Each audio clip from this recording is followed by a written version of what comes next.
Hello, BookTube. A while ago, Matthew at Maybury Book Club started a little fad. He took some books down off his shelves and asked, has Steve read all these books? And if so, what did he think of them?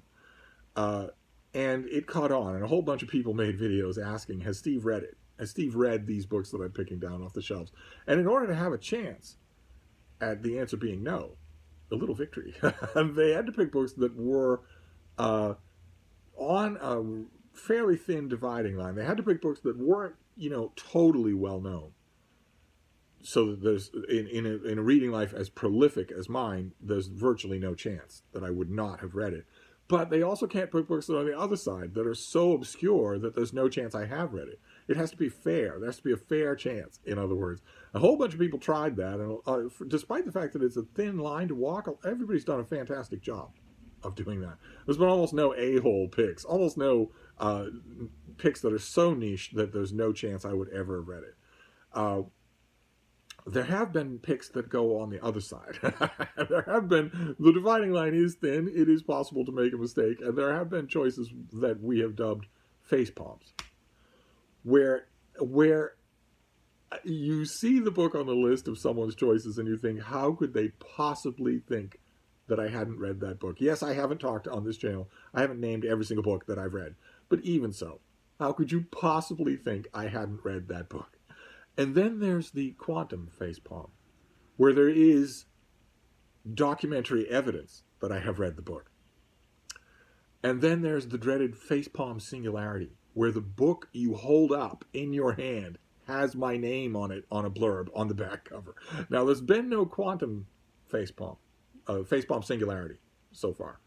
But there has been a quantum facepalm. Peg at the History Shelf nominated a book in a Has Steve Read It season 2 episode that was rife with face palms. She nominated a book that was on one of my year's best book lists, highly placed on the list of that year's best history, I think it was.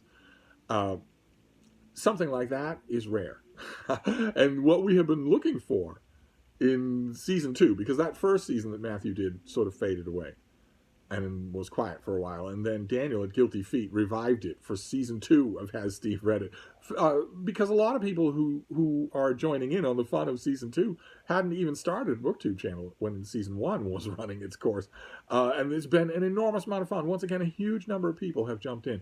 I have a feeling that Has Steve Read It season 2 is winding down, and maybe next summer it will flare up again, but one way or another, we still have plenty of contestants to go through. And so far, we have, I don't want to throw a damper on things, but so far, the highest score has been 4 beans.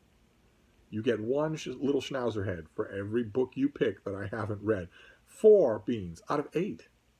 No one has cracked 50%. Right now, we have 2 people at 4 beans, a bunch of people at 3 beans and 2 beans, and a small group of a small basket of deplorables who have only 1 bean. And today we're doing Gunwitch72. The title of his channel is Gunwitch72 Reads, Fishes, and Music. And he made a response video, I'll leave it down below, in which he tries his luck. And we're going to see how he does. Because although we've had nobody crack 50%, although we've had nobody get to 6 beans, 7 beans, 8 beans, a perfect score, we've also had nobody have 0 beans either. There's been no one who's put forward 8 possibilities and had the answer be no right down the line. Or yes, right down the line. So there are ends to each spectrum here. How is Gunwitch72 going to do? Let's find out. The first one is The Last Watch by J.S. Dews. Book 1 in a series of space opera type, shoot 'em up, paramilitary space opera type thing. And it's a yes, but only because it was pushed on me. I would probably have missed it otherwise. But instead, it was pushed on me by a fan of the book and a fan of the author. I believe this book is the author's debut. And I've made it well known on this channel that I'm a big fan of debuts of any kind. I think it takes a huge amount of work. I feel just a huge amount of joy for any author who gets a debut published. That is a big deal. And I tend to be gentle on them. it would be very difficult for me to be gentle with this book. It has fans, I know, but it is bad. It is just, there is nothing in it, literally nothing in it from beginning to end that is not only a cliche, but a well-worn cliche. Think about the least imaginative military science fiction ragtag band of downtrodden heroes talking crap to each other, gunny, sit rep, on your one, report, all the Hollywood cliches of that. Go to Netflix, go to science fiction, and go to some paramilitary Space Marines third string knockoff of Starship Troopers. Picture that as a book. That's what this was.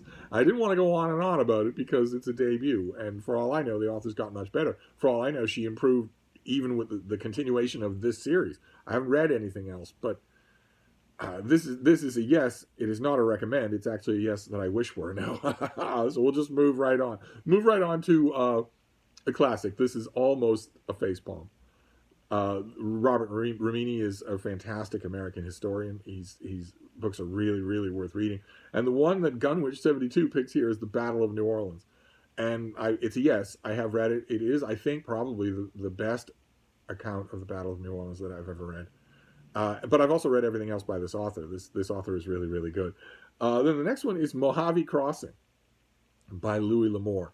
And here, Gunwitch72 may have been playing the odds because Louis L'Amour wrote 700 books. So you're thinking, well, okay, if I pick one, does it, you can't have read them all. I don't think I have read everything by Louis L'Amour. I'm pretty sure I have not. But Mojave Crossing is a Sackett novel, and I've read all of those. And Mojave Crossing has, as with so much of Louis L'Amour, you can pretty much tell, I think you can tell. We'll have to have a conversation with Mark Richardson someday because he's read a lot of Louis L'Amour too. I think with most Louis L'Amour novels, especially the thin westerns, you can tell when you read them, when you look back on it, which scene started the book.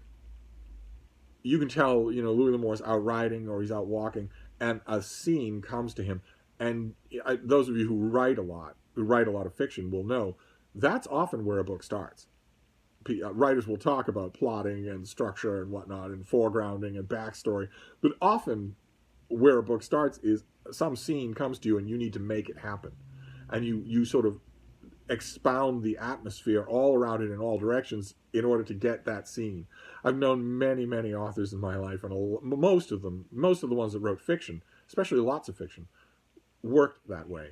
And many, many times here in this room over wine and calzones, they would then say, just nodding to each other, just with bitter experience, they would say, yeah, you come up with that scene when you're out on a drive or something, or you're out walking the dog, and it is golden. And you write the whole book, you make a whole book around that scene in order to work. And then when the whole thing is done, you realize that the thing that has to go is that scene.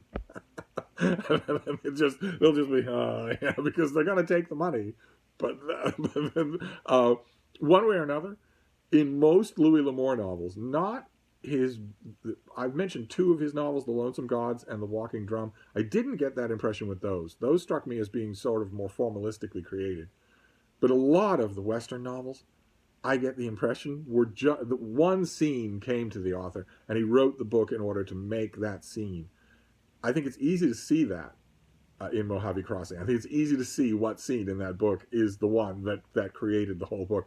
One way or another, I have read it. I believe I have an ebook of it. So if this episode of Has Steve Read It makes me want to go back to the book, as so many of these things have done, that's one of the things I'm loving about Has Steve Read It Season 2, is that not only am I getting great recommendations of books that you have to believe in a book to have it on your shelf when no one's heard of it. And that's one of the great benefits of doing this, is that people are talking about books that they've never talked about on their channel. And that's giving me lots and lots of great recommendations. And another thing that it's doing that I really love is sending me back to books. When I hear a person talk about, X, Y, or Z, will I go back to Mojave Crossing? I believe I have an ebook of it. Will I go back and reread it? It could easily be. But unfortunately, it's a yes. So we are at 3 S's so far. We're going to move on next to Jim Toomey's book, Sherman's Lagoon. It's a long series of really good kids' books about the inhabitants of a lagoon and the adventures that they have. And I have only read, there are many, many Sherman's Lagoon books, and I recommend them to your kids. They're going to love them. And you're going to love them too. There's a very, like I mentioned on this channel many times, the really good kids' books have a wink at the adult who is doing the reading. You know, these things are being read to kids ad nauseum. You want to put some enjoyment in there for the adults. That's going to go right over the heads of the kids. And there's something like that in almost every Sherman's Lagoon book. I have read a couple. The one that I really liked was Lunch Wore a Speedo. But nevertheless, I'm going to count this as a no, because I think Gunwitch72 doesn't list a particular book. I don't think he does. Which would mean the series. And I haven't read the whole series. I kick myself every time because I know there are a lot out there. I always mean to. I'm still going to count this as a no because I haven't read the whole series. And there's no reason why. They're available. They're cheap. I get them sometimes from publishers. There's no reason why I haven't read all of them, except just a kind of reflexive prejudice against kids' books. If I assure you, if I read an adult book or two or three that I liked as much as I liked Lunch Wore a Speedo, I would have gone out and read the whole of it. I would have searched them out. I just haven't done that with Sherman's Lagoon. So I'm going to count this as a no. Then the next book is Brought Back Memories. It's another fine myth by Robert Asprin. I believe this is the first book in his Myth Conceptions series. He wrote a lot of series. He was an indefatigable science fiction and fantasy writer. Knew everybody in the industry. Was a very sweet and affable guy who could not save money to save his life, and also who could not understand money to save his life. It was the nightmare of all nightmares to be at a science fiction convention with him and ask him to make change. It would be wrong. No matter how much time he took at it, it would be wrong. But it would also be torturous. Because, of course, I know this from personal experience. The people who are really bad at money and counting are often the most prickly about admitting that. Oh, yeah, I can do this. But he wrote a lot of these books. I believe that he was reading a Terry Pratchett novel when he died. It might actually have been in his hand when he died, which led to a lot of off-color humor at the science fiction and fantasy convention circuit about how we all knew that Terry Pratchett novels were bad, but now we have clinical proof. But one way or another, he was a great figure at conventions, a wonderful person for raconteur, for stories, for advice and help and encouragement. But I don't believe he was a good writer. I don't believe he was even an average writer. Myth Conceptions is interesting, I guess, fun in an easy kind of way. But I believe that he actually does belong in pretty much the same basket as Terry Pratchett, of just that, an inveterate wisecracker, but with no heft to the books at all, none whatsoever. But unfortunately, another fine myth I did read. I've read a lot of Robert Asprin.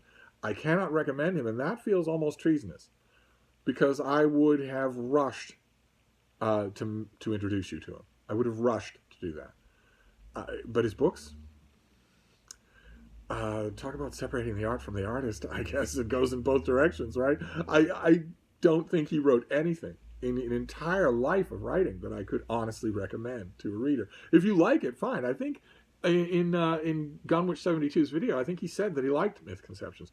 That's great. If it resonates with you, that's just fine. But it didn't work for me at all. Then the next book is Devolution by Max Brooks, who wrote World War Z. And it's a facepalm. It's not only a yes, it's a facepalm. For a number of different reasons. First of all, I am well known in my idolatrous love of World War Z. It is the greatest novel ever written by any human being in any language in any era. I'm well known for my love of that book. It's inconceivable that the author of that book would write a sequel and I wouldn't read it. Also, the sequel is about Bigfoot, and I'm well known as being the foremost wanna-believer when it comes to Sasquatch, which makes it even more inconceivable that this book would come out and I would not have read it. You would just, if you were Gunwitch72 and you were looking at the books in your collection, you might pick it out of a shelf, but then you should have said, no, there are a number of reasons why Steve would certainly have read this book. And those would be two of the big ones, but you don't get a facepalm by conjecture, right? You get a facepalm if there is proof. And I reviewed this book. I reviewed it for Big Canoe News back when I was a lowly book reviewer for Big Canoe News instead of the book section editor of Big Canoe News. I will leave a link to my review down below just so that you can all revel in the facepalm. So that is a yes and a facepalm. Then we move on to The Deep Blue Goodbye by John McDonald. Now, this is almost a facepalm. There's no actual documentary evidence that I read this. I did not review it. But John McDonald is, I mean, the very paperback that Gunwitch72 holds up. What reader of a certain age has not read that very paperback? I defy you to find even one. It's a yes. And it's an enthusiastic yes, but boy, oh boy, do I second what Gunwitch72 says in his video when he's holding that up and saying that he really liked it, but that he doesn't think it could get written today. Boy, oh boy, do I second that. The Travis McGee novels could not get written today. Now, there's a whole separate argument to be had over whether or not they should be written today. They are very sexist books. And not so much sexist in the blatant, overt, easily cartoony ways that would be easy to just either lampoon and dismiss or lampoon and accept. The sexism in the Travis McGee novels runs deeper than that. Because it's sexism without misogyny. Women are these kinds of semi-mythical creatures of greater purity, but extremely noticeable stupidity. It has often been said, critics at the time said, including one particular critic who was a very prominent political feminist at the time. She never missed a Travis McGee novel, but she railed against them, and very intelligent. And she used to say, back 50 years ago, 40 years ago, whatever, that the women in Travis McGee novels are very smart and very spiritual and very interesting for golden retrievers. And she was absolutely right. They are a kind of higher level golden retriever. They can be even more loyal, they are even more ineffable, they are even more beautiful, but they are not human. There are no human women in these novels, in The Deep Blue Goodbye or anything else. There are no human women in these novels. And you might think, well, how could there be a woman in the novel who's not human? But believe me, it's possible. It's definitely possible to do. If the woman is not a well-rounded three-dimensional character, then she's not human. And if you think that that is a product of its time, then there are a whole bunch of 21st century authors I could introduce you to who have major literary careers and who have never written a woman who was human. Never in their whole career. And who aren't going to anyway either. They aren't going to start either. And some of them are authors that I like. I actually like John D. McDonald. I think these novels are fantastic. But Gunwitch72 is absolutely right. They could not be done today. And unfortunately, I think that also means they probably could never be reprinted today. So Tan and Sandy Silence, Condominium, Deep Blue Sea, The Green Ripper, all these sorts of these terrific books by this author. He was really talented. And they are terrific. You have to accept their shortcomings like you do with any author. The shortcomings will always be different, but they'll almost always be there, except for me. but it makes it worse to think that not only are they there, but that will mean that the censorious, blue checkmark 21st century will say, no, you can't. If you reprint John D. McDonald, we'll destroy your company. We'll have death threats sent to all of your employees. This is the rules. There's censorship in place now. You agreed to have it happen. You agreed to let it take place. And it's not strong enough so that you can't get rid of it. So, no, you're not allowed to reprint this. That is, I think, certainly true. I think these books are gone. And that's a terrible shame. What I wouldn't give for a whole set of the inimitable white spine with watercolor painting mass market paperbacks like the one Gunwitch72 holds up. If I saw a mass market paperback of Deep Blue Goodbye, because that's the paperback that I read it in, like most people I know. If I saw that or a set of those, I would grab them in a heartbeat, and reread them, and be happy to do it, even though it annoys me You know, even though I think that kind of front parlor sexism annoys me even more than open misogyny. I actually think it does, because it's more teachable. You know, novels that just truck in open misogyny, a reader might like that, but society doesn't like that and shouldn't like that. It's not teachable. You can't carry it around with you.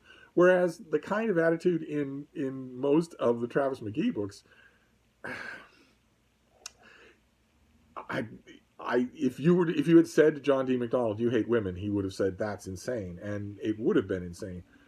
But if you'd have said to him, "Okay, but you don't think women are men. You don't think they're anything like men," that he might have agreed with. In other words, he's a dude bro author, but he's a really good one. anyway, this obviously could be a discussion for a whole video. I am not in any way saying that if you come across the paperback that Gunwitch72 holds up and you're wondering, what does Steve think of this book, which is what you should wonder in all cases, at all times, under all circumstances. I am in no way saying you shouldn't read this author. If you see that paperback, grab it and read it. I bet you'll enjoy it. It's just, you'll notice the things I'm talking. You'll know what I'm talking about right away, and you'll know what that firebrand women's rights activist was saying 50 years ago. That these are golden retrievers. You'll see it right away. I believe I think most of the people in this little corner of BookTube will be able to see that and still enjoy what's enjoyable in the book. I just think that's true. The only argument you could make in this little corner of BookTube, where we don't go in for censorship and where we like nuance, where we actually seek it out and test each other and rib each other and talk about these things in a way that the rest of the world doesn't, and even most of the rest of the reading world doesn't. I believe in this little corner of BookTube, the only argument you could make against reading something like Deep Blue Goodbye or Tan and Sandy Silence or whatever would be a valid one. And that would be the argument I can already see. I already know some of the booktubers who would make this argument. They would say, okay, yes, there's things of value in this novel, but there's also this strong thread of women not quite being human. And my argument against reading that is not censorship. It's not, anachronistic value judging. It's not saying holding previous authors up to my own standards of whatever. It's that if I know that element is there, and if that element is going to annoy me, and if my reading time is extremely limited, that's why I should avoid it. Not saying that there's not worth. If a whole bunch of people whose literary judgments I trust say there is worth, then I'm going to believe it. But if that element is there, and even its fans are saying that it is, I'm going to avoid that element because I don't have all the time in the world for reading. Why would I go after something that is that strong? That is a valid point. That would be the only reason I would say to avoid it. I wouldn't avoid it, though. If I could find those mass market paperbacks, I wouldn't avoid it.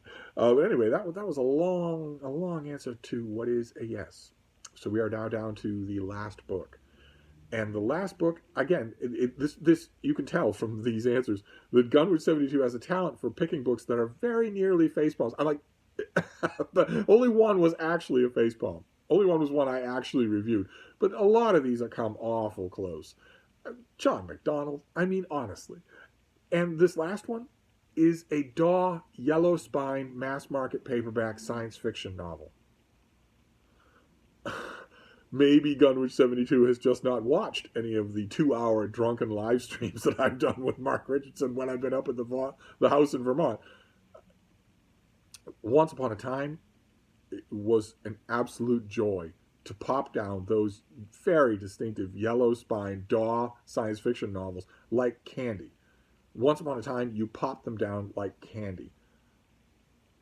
I believe that like Mark, I believe that I have read almost all of them. I believe that probably Sean Standfast or Todd Oval or Jason Harrigan, between the 5 of us, I bet we've read every single Daw yellow spine mass market paperback there is in existence.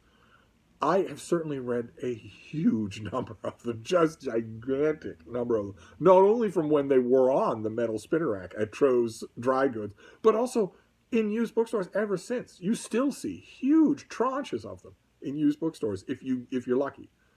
And Gunwitch72's next pick is one of those. It's Camelot in Orbit by Arthur Landis. Another conflicted figure, even more conflicted in a lot of ways than Robert Asprin. Another figure from the old world of science fiction and fantasy. And Camelot in Orbit is the sequel to a book he did called... okay, the Mark would be able to check me here. I believe the book that this is the sequel to is A World Called Camelot. And the reason I'm hesitating is because I think A World Called Camelot was originally serialized under a different title. Oh, maybe Matt at Paperback Junkie would know too.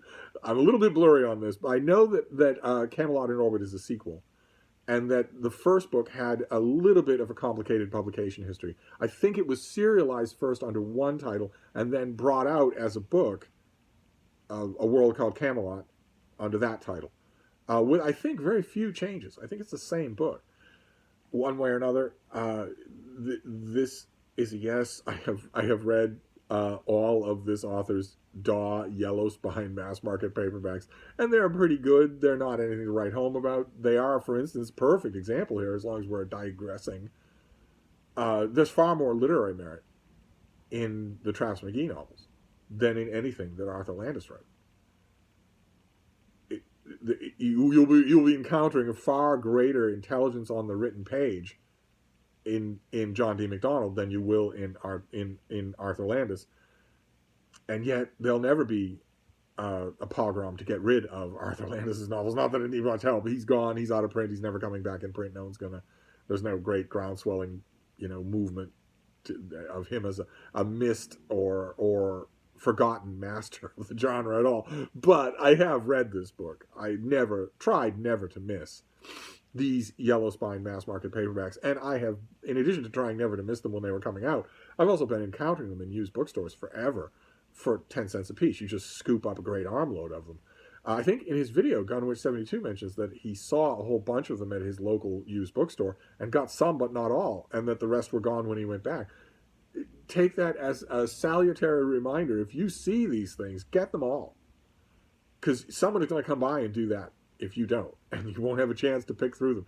I guarantee you will enjoy most of what you get.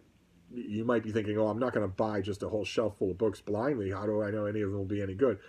Unless they're gore novels, you're going to enjoy almost everything that you get in that particular appearance. But anyway, Camelot in Orbit is a yes. And that brings us to the end of the Gunwitch72 episode of Has Steve Read It, Season 2. So what was his tally? How did he do? Well, he has one bean and a facepalm. So it wasn't a stellar performance. It's not going to get him into the World Series. In fact, it's going to force him to go to the Squealing Pig on alternate Thursdays to cry in his beer with the other members of the Basket of Deplorables Club of one bean respondents. And that's a pretty rough fate to be stuck with those people. Nevertheless, I'm afraid I calls them like I sees them. So, Gunwitch72, you have new drinking partners. All the sympathy in the world. But there's always Season 3. Well, I think Season 2 is winding down. I get the impression that it is. These are organic. These things are organic. They don't go on forever. I think I have probably this week of responses still to do. And then that'll be it for Season 2, and we'll have to declare a winner, if there is one. Right now we have 2 people in the top spot. But one way or another, we're going to wrap this episode up. A fun episode, lots of great discussions. Gunwitch72, like the rest of you, it just gives me the impression that if we were in person over wine and calzones here in this room, we would talk until dawn about books, and that would be so much fun. But the performance itself, well, it leaves room for improvement. So will that happen? In tomorrow's episode, will there be improvement? Well, tune in and we'll see if somebody can beat one bean and a facepalm. Let's hope so. Anyway, I'm going to wrap this up for now, but I'll be back. Thank you, BookTube.